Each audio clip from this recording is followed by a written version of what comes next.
대해서 사회권 관련해서 말씀 주셨는데 그 윤석열 정부에서는 사회권이 제대로 지켜지지 못하고 있다라고 판단하시고 그냥 준비하신 건지 지금 정부 정책과 조국신당의 정책은 어떤 것이 좀 차이점이 있는지 구체적으로 말씀 부탁드리겠습니다. 일단 사회권 선진국이란 말이 갑자기 태어난 건 아니고요. 뭐 아주 개인적으로는 제가 또 갑자기 지금 뭐 하늘에서 뚝 떨어진 걸 가져온 건 아니고 제가 그 과거에 가불 선진국이라는 책을 낸 적이 있습니다.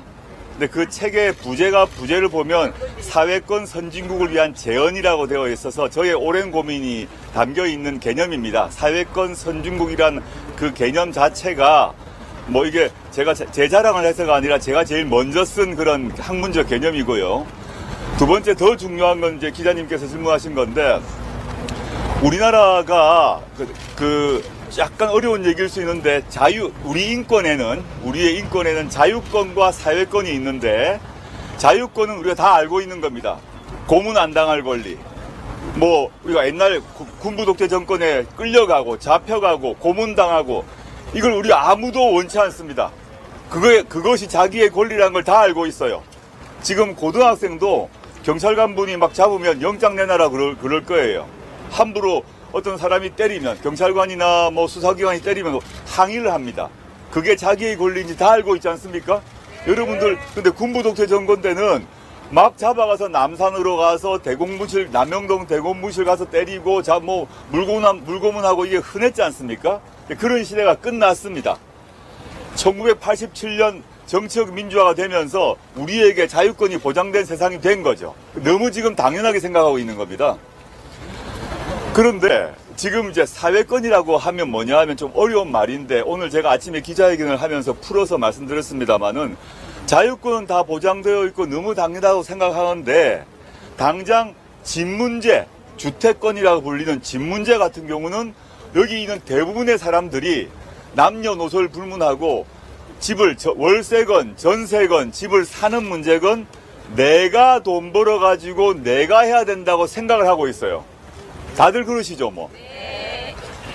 그런데 우리나라와 경제적 규모가 비슷한 OECD 국가에서 싱가포르, 네덜란드, 오스트리아 등등등등의 나라는 우리하고 경제력이 비슷한데 주택 문제를 대부분의 그 나라의 시민들은 10년, 20년, 가장 길게는 50년까지 양질의 임대주택에 삽니다.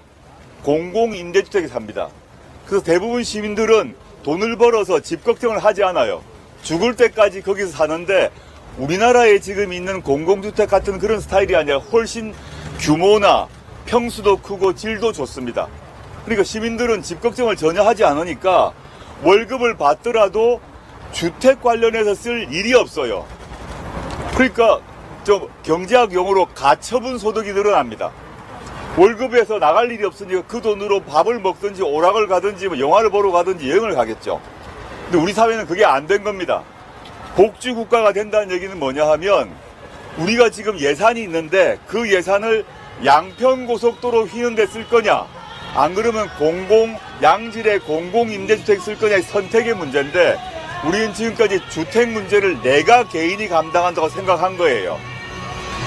그리고 지금 보육 문제, 애기 키우고 출산율 문제 심각하다 하는데 그 문제도 잘 보시면 주변에 젊은이들이 연애 안 하고 결혼 안 하는 여러 이유 중에 하나가 집 문제거든요. 집이 감당이 안 되기 때문에 또 본인으로 집을 갖다가 전세하기도 힘들고 부모가 전세금 주기도 힘들어요. 지금 집값이 높아졌기 때문에. 근데 국가가 싱가포르나 네덜란드, 오스트리아처럼 10년, 20년, 30년 장기주택을 마련해 준다고 하면 그 문제가 해결되기 때문에 연애든 결혼이든 쉬워지겠죠.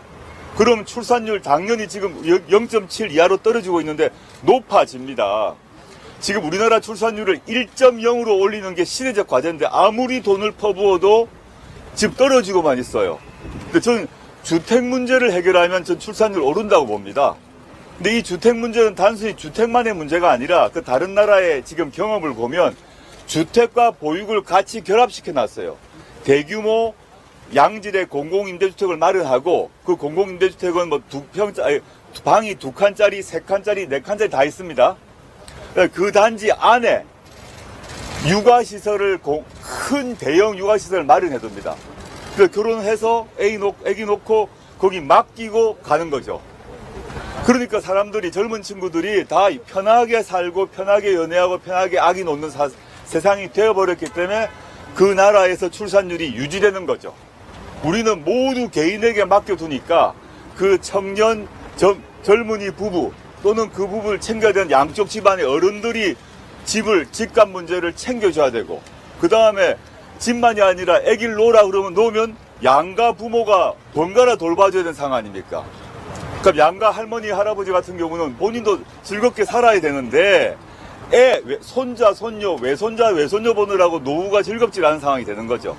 모든 세대가 이 육아와 주택 문제 때문에 섞여 돌아가고 있다. 근데 지금 현 정부가 하고 있는 정책은, 윤석열 정권 같은 경우는 사회권에 대한 관심이 아예 없다. 아예 없고, 제가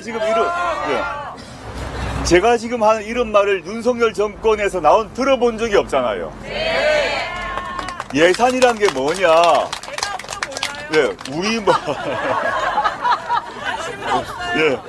우리 모두가 세금을 다 내거든요. 근로소득을 내기도 하고, 밥을 먹으면 밥을 낼 때도 세금이 나가고, 물 마실 때도, 차 마실 때도, 술 마실 때도 세금을 냅니다.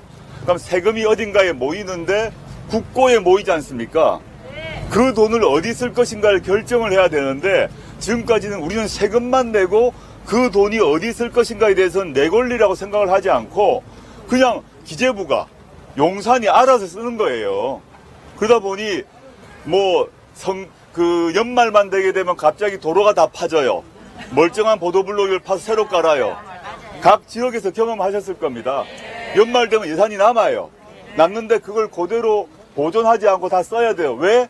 다 예산을 남는다고 반납을 하면 다음 연도에 예산이 안 나오기 때문에 전국에서 연말 되면 다 멀쩡한 보도블록을 팝니다.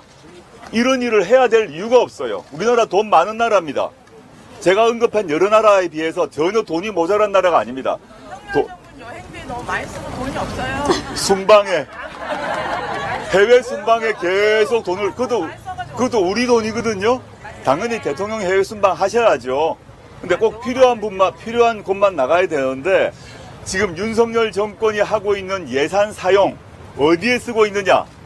우리 국민들의 주택 문제, 보육 문제, 양육 문제에 쓰고 있습니까? 전혀 안 쓰고 있죠. 이걸 바꿔야 된다라는 것이 그 어려운 말로 사회권 선진국인데, 다른 말보다 선진국이 하는 것처럼 예산을 쓰자는 겁니다.